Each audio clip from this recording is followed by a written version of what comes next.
James, bawal ka ng bayabas ha. Hindi ka maka ano niyan, tekla. Ano yummy yan? Bawal ka ng bayabas. Pag malaki ka na. Ano na lang sa'yo, apple. Bibigyan ko mamaya ng ano yan, apple. Ipil pa naman ang laman nito. Mamaya apple na lang. Kakain ka ng tanghalian eh. Kakain ng tanghalian yan. Tanghali niya. Kumain ka.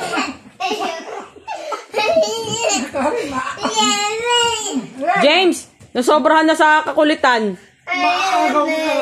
Ganyan nga yan sa akin. Mahilig mang ano yan, mahilig mang snacks yan. Mahilig mang snacks yan ng ano pagkain.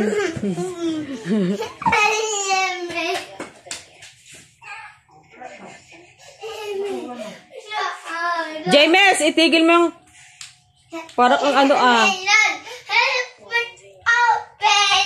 Ano open?